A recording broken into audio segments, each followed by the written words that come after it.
Welcome back to the channel where I'm on a quest to make 16 magical map art machines. Today we unlock Connect 4. Hey there poster people. Today I would like to show you my latest map art creation, a fully functional Connect 4 game in vanilla Minecraft, using a poster display that doesn't require special commands, mods, texture, or data packs. And no, you don't need a computer science degree or possess a higher Redstone education. So if I can build this, then you can too. In this video, we will go through every step of the process, from prototyping through problem solving to playing. So let's start by defining what we know. We already know the goal of making a vanilla Minecraft Connect 4 game. The biggest feature is the poster display like this, which I trademarked in the last episode of the series. I want to build this with a falling animation instead of the tokens just popping onto the board. I'll explain more shortly. Then there is a single input panel which will require turn detection. It is important to understand the Redstone Flow in the planning stage as much as possible. So let's start a flowchart. I like to think of Redstone as a series of inputs and outputs. The inputs here will control the display cell, but to show the correct color, the signal needs to be filtered by a player selector. So the output of the signal selector is what we run to the display cell, so that the display cell can update the poster display. Lastly, we need a reset to clear the display cells to display a new game. Compared to the tic-tac-toe Redstone flowchart, this seems relatively simple. Going back to explaining what I meant by featuring a falling animation, in Connect 4, the board is vertical and the pieces are placed at the top and gravity pulls them to the bottom. This is unlike the vast majority of board games where pieces are placed with precision on a horizontal board. In my last map art machine, I just had to create characters or shapes that are always displayed in the same spot. If we use the same redstone technique here, then the tokens would just pop into place on the lowest available spot. With a little bit of redstone, we can even have the tokens pop in and out going down the column. But to replicate the falling of the token from the top to the bottom will be the real challenge of this build. Here we are, at the beginning of it all, starting with the token design, which ended up being a 16 block wide circle in yellow and red respectively.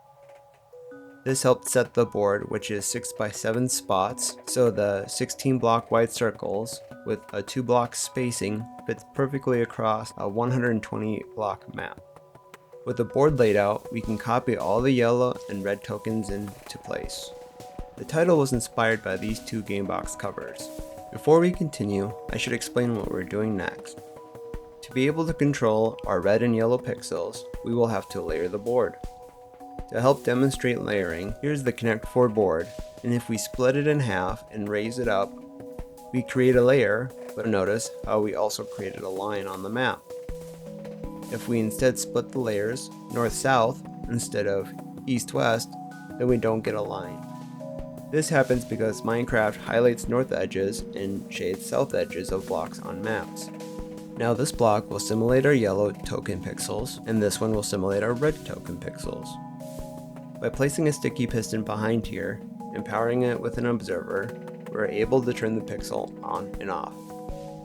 Just need to stack this real quick, and now if I press this, we can control the pixels on the poster display. Since a token drops down a column, the whole column will become a display cell. This is just one layer, so let's apply this concept to the rest of the board. After layering, I started experimenting with the redstone. Inspired by the wind animation display cell from the last map art machine, I had an idea to use minecarts to trigger pixel placement so that each line can be controlled by dispensing minecarts. I typically use observers to one-tick the blocks in and out, but the detector rail triggers the observer twice, which reverts the placement. I wondered how to keep the pistons powered with the detector rails and realized I needed some kind of toggle. I knew that the toggle circuit I made last episode would not work here, but I just updated everything to 1.21, so that means I have the new copper bulb. The quote, 1 block toggle. This is literally the first time I have ever used this block. I am curious if this will work.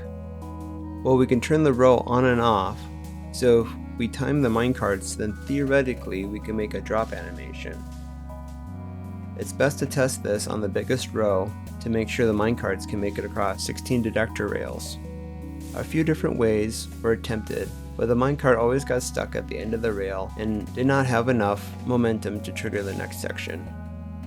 Going against my own layering guide, I experimented with layering east-west so that the minecarts could drop down to keep momentum, but ran into more issues with hitboxes.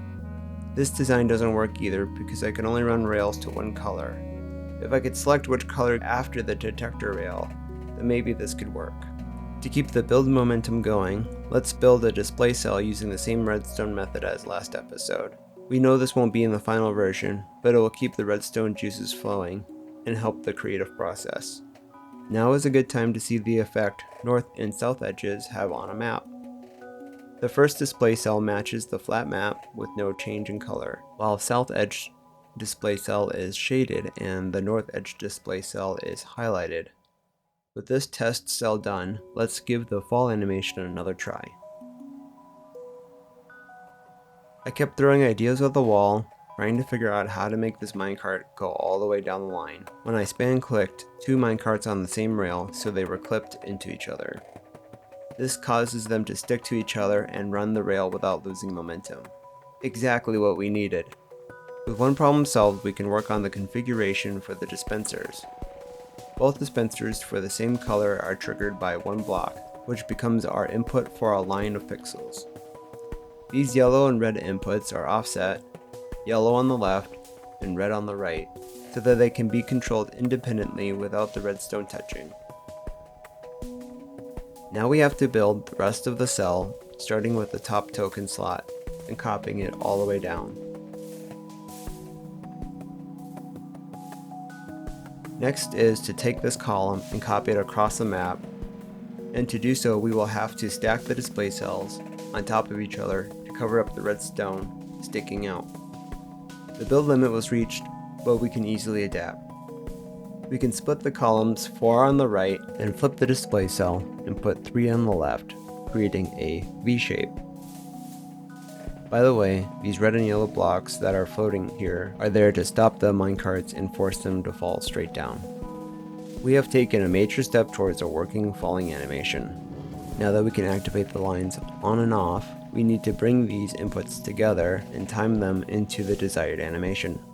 To bring the inputs down, we will have to send the redstone signal up, but what is the best method to accomplish this? I recently learned that observers can detect changes in scaffolding, and you may be asking, as I did, how is scaffolding used as a redstone component?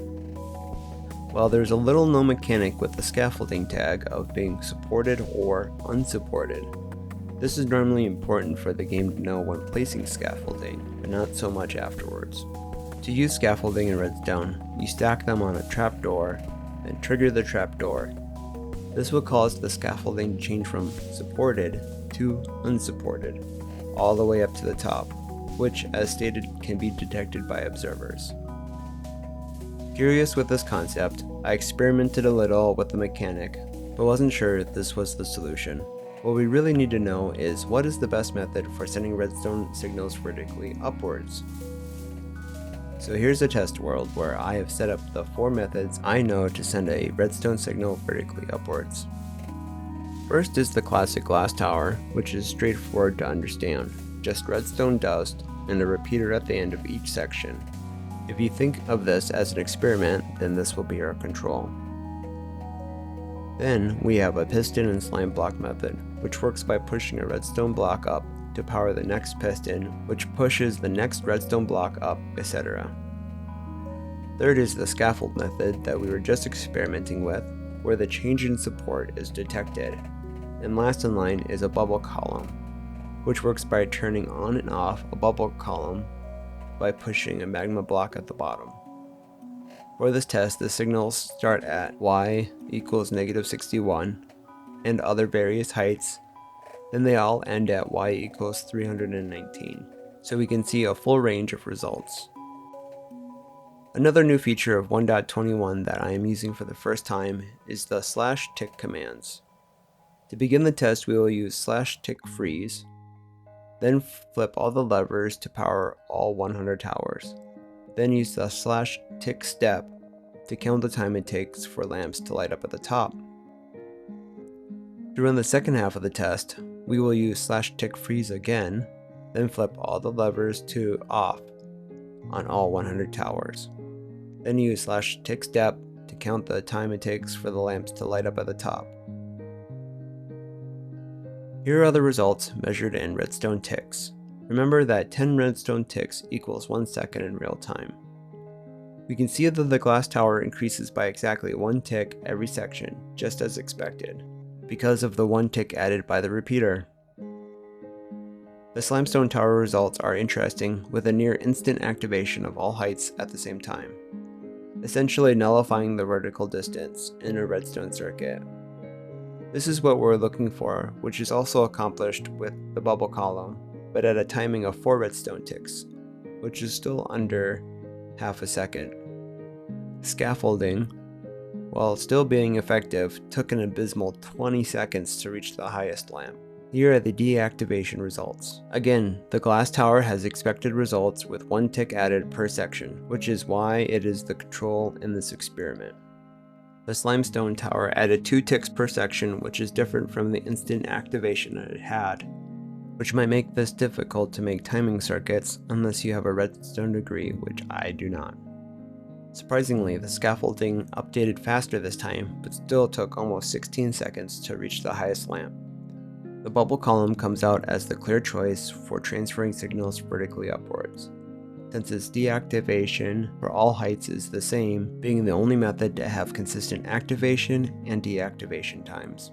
Sure, the deactivation is slower by a whole second, but it's consistent, and we can try to work that delay to our advantage. So let's try to trigger the rail lines using bubble columns. I staggered the magma blocks like this to leave room for making the redstone timing circuits. I would like to say working with water in a redstone build is infuriating. Sorry about that, but we lost some footage. We also completed all the bubble columns so that all the inputs are brought together with yellow and red separated.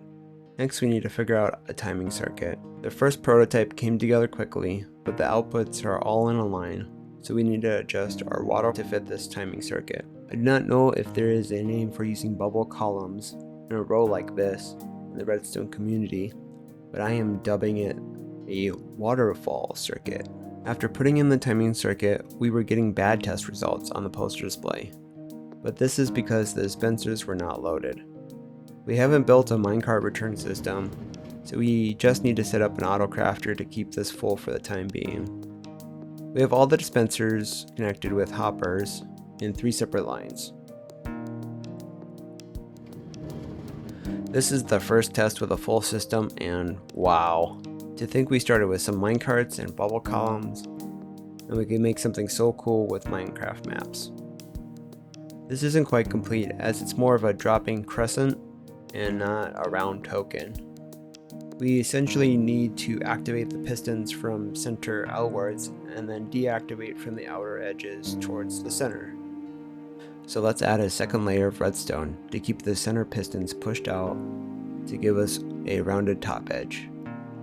I tried repeaters at first, then thought a parameter decay clock might work, but I struggled with finding a method to power the pistons at the correct time to make the top of the animation. During this time, I was constantly interrupted with empty dispensers giving errors, since the auto crafter apparently cannot keep up. Let's design a Minecart Return system so that we can focus on completing the timing circuit. Since we are dispensing the minecarts and storing them in chests, they need to be broken into an item then returned to the system. There is a few ways that I know of to break a minecart. First is lava, second is touching a cactus, and third is fire. Somehow, we have to make a lossless minecart breaking system. Once the minecart is an item, it will be an easy ice highway and bubble baiter back to the top to be recycled. I tried several methods using a combination of lava or cactus to break the minecarts. and using water or rails to deliver them. I even tried using soul sand on fire, thinking the fire will break it and the soul sand is less than a full block so that the hopper underneath could grab the item instantly, but that didn't work either. It seemed no matter what combination I used or how I set it up, it doesn't work. Every time we lose minecarts. I kept desperately throwing ideas on the board, hoping something would stick. I also realized how many minecarts we are using. Every token needs 2 minecarts per line to start the animation, then 2 minecarts to stop the animation. There are 16 lines that need to be animated per token, which gives us 64 minecarts just to drop 1 token. If all 6 slots in a column are taken, that's 384 minecarts to process when the game clears. Theoretically, the board could fill up, then we need to break and return 2,688 minecarts. What have I done? I tried and I tried, but eventually gave up doing it myself and resorted to desperate measures. Scrolling YouTube for someone else's solution. There is no 10 ways to break minecarts or lossless minecart breaker videos, so it took quite a bit of time, but I came across illmango's video, Nether Minecart Unloader for 1.19 plus, in which he runs the minecart into an amethyst crystal to align it with lava in a cauldron to break it when the minecart drops down. The minecart item is instantly placed in a water stream to be returned to the supply. I love this solution for 2 reasons. First is, it's really simple and requires no redstone. It's also 100% lossless. Thanks illmango. Now we can add the ice highway and bubble vader to return all the minecarts to the supply. With the minecart return settled, we can now return our focus back to the timing circuit without the worry of running out of minecarts. I know that pistons can be powered from the top and bottom, so I designed a timing circuit that controls sticky pistons that push redstone blocks to power the pistons on the Waterfall Circuit. Admittedly, this is a little redundant, as now it's clear that I could have just replaced the glass on top of the pistons with solid blocks and moved the circuit closer, removing the need for the second row of sticky pistons, but this is what we were using. With the upper redstone circuit working, we can begin copying the circuit to all 7 columns for yellow and red. So this is the best animation is going to look. You may have noticed these artifacts where the token looks skewed, but this is caused by the map updating left to right. So even though the timing circuit is correct, pixels to the left visually lag behind as the map updates to the right. Mr. Kowalski demonstrates this effect in his videos, and Craftymasterman did a really good job explaining this effect in his Geometry Dash video, where he built a VSync redstone machine to force update the entire map every tick. I'm not going to do that. Oh, that's why we're running out of minecarts again. The transfer rate of a hopper is too low for this many minecarts, and they are despawning. Well, let's make a storage buffer. The right side of the map needs to be able to handle 4 full columns of minecart, totaling 1,536 items. So there is enough double chests and hoppers to hold an entire game's worth of minecarts. The dispensers fill in as the game is played, so a new game can be played as soon as the poster display resets, without worrying about running out of minecarts in the dispensers. So to make the token stop, and not just run off the board, we need to make Minecart Stations in between each token, and on all 16 animation lines. The thinnest point is just 2 blocks, which will have to be our entrance and exit for the Minecart Station. My first idea was to break the carts and rapidly deploy them using an observer, but that didn't work since the minecarts separated. Then I was trying to figure out how to stop and hold dual minecarts, since they have indefinite momentum. The other constraint is that we essentially only have 2 blocks of height until the next track starts, which needs its own minecart station. I got the minecarts to stop by putting an unpowered rail on a slime block. The minecarts interact with both to stop. Now how do we get them going again when triggered? If we push the minecarts over while on an unpowered rail and connect them to a powered rail, then they too will be powered and start traveling again. Once I thought I had the solution, I started copying the design. But wait, this doesn't account for the second set of minecarts in the animation. So I'll undo all that and restart. Start with a loop, and now we need to automate the rail changes so that the minecarts will load and unload in the correct order. The station has allowed the first set of minecarts to pass through to the bottom, then store 2 sets of minecarts. I worked on this for a while. That doesn't work.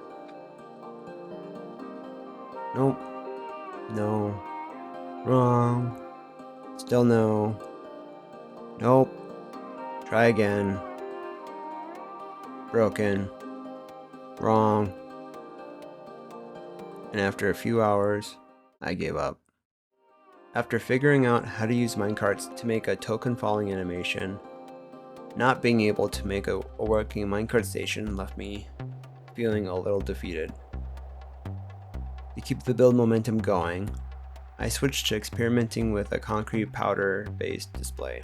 This works by pushing a pre-generated image made of concrete powder down a staircase by pistons. Then we can just store the red and yellow tokens and recycle the concrete powder. But we still get great artifacts. I thought the falling sand turns gray because it converts into an entity similar to how void renders as gray on a map. So I tried adding glass to see if that would negate the gray artifacts, and it did not. Okay, time for plan C. I started working on an observer-based display. I played around a little with different ideas, and in doing so found this interesting way to make a 2-color pixel selector. Top and bottom observers get triggered at the same time, causing both blocks to eject, but only the top color shows. If the orange circuit is triggered, then only the bottom row ejects. This is an interesting idea, as the inputs for each row are these 16 note blocks at the bottom, but the observer chains are too fast and do not produce a stable animation. So I took the concepts from this observer-based display and remade a display cell rotated the other direction. After replacing the observers and copying the timing circuit from the first build, I placed sand where the water is supposed to go. Then with a simple command, all the sand is replaced with water. I am triggering the orange player selector circuit with this limestone tower, similar to the one we tested earlier, but offsetting each section by 1 block. The real problem that we need to get past is once a display cell is set as yellow or red and the game resets on the other player's color, then the pixels within that cell will desync.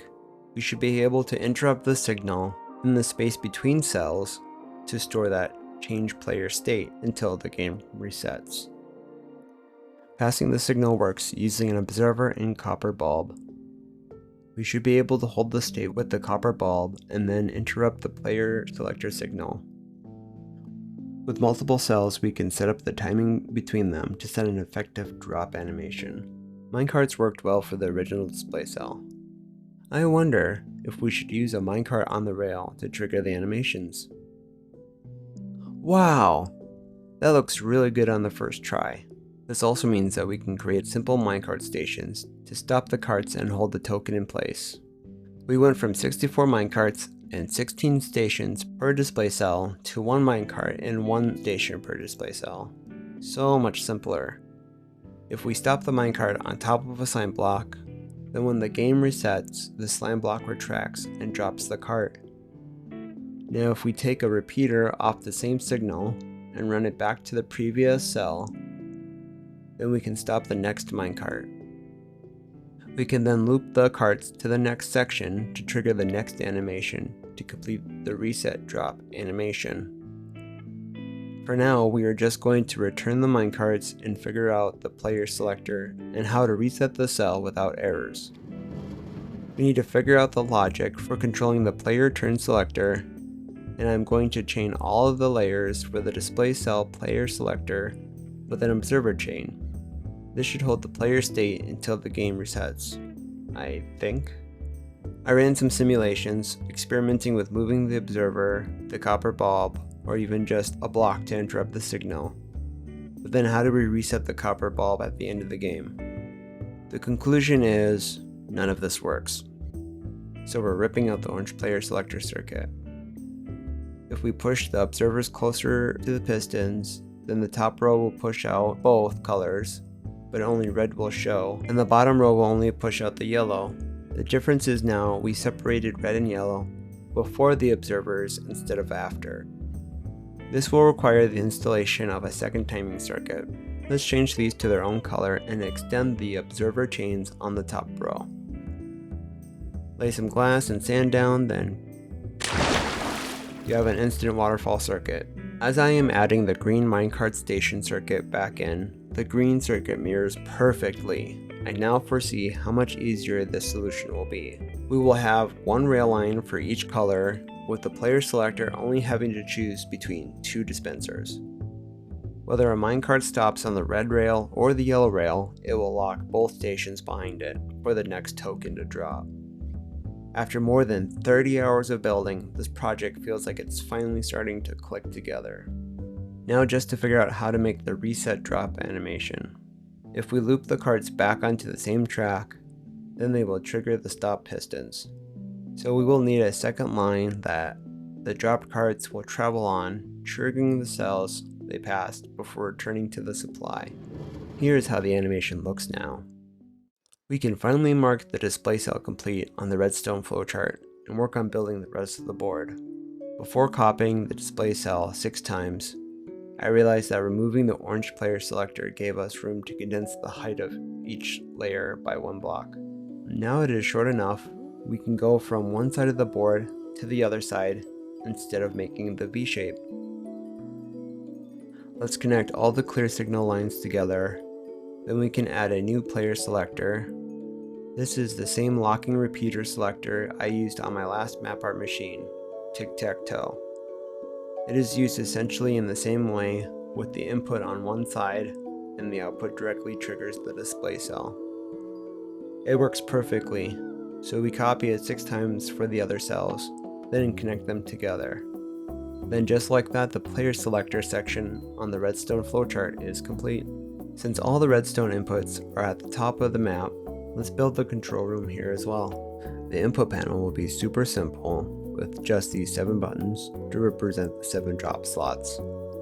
We can keep the signals separate by using repeaters and spacing the redstone lines up and down.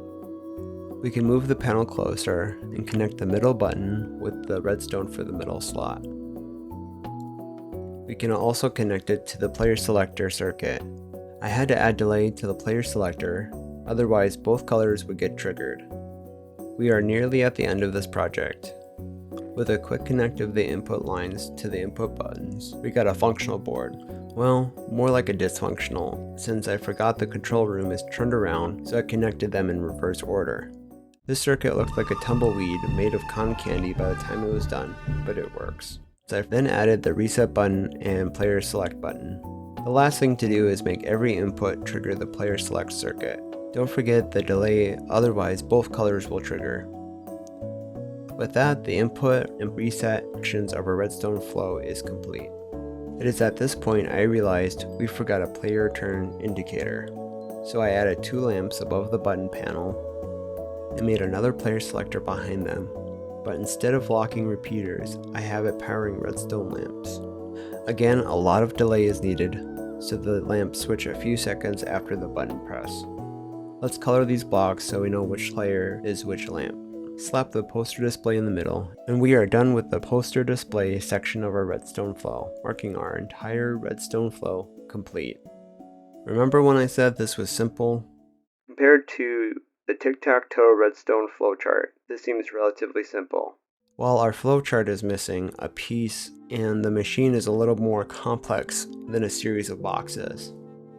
So let's draw a redstone flowchart that better reflects the final version. Starting with the 7 pink input buttons this time, these run to 7 light blue player selector circuits, which plug into their own green animation controller. that each control 6 animation cells.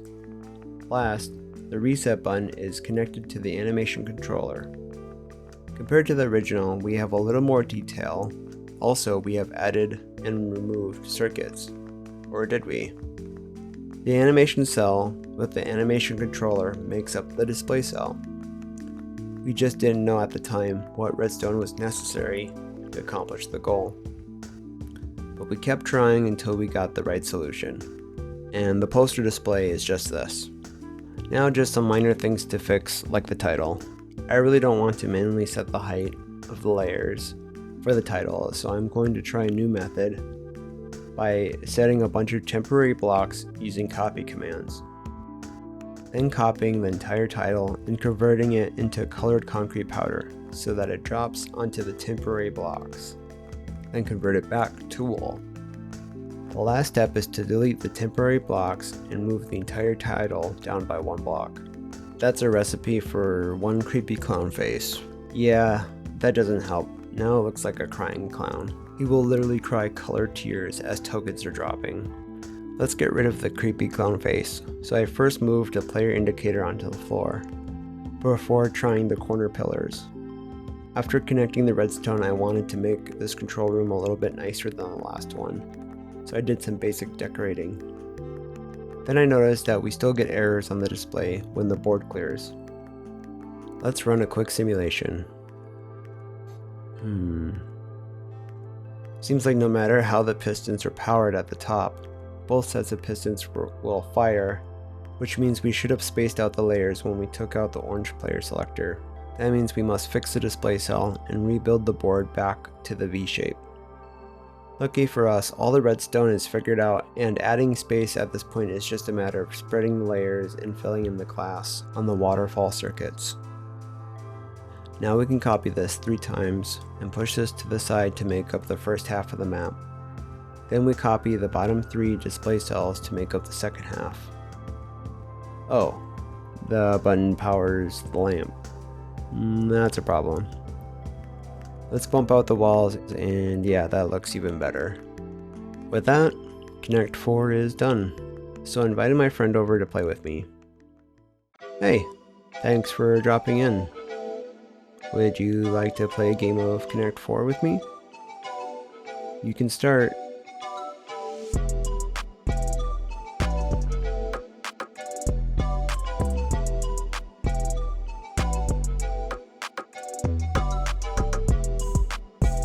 Looks like I won this round. Would you like to go for best 2 out of 3?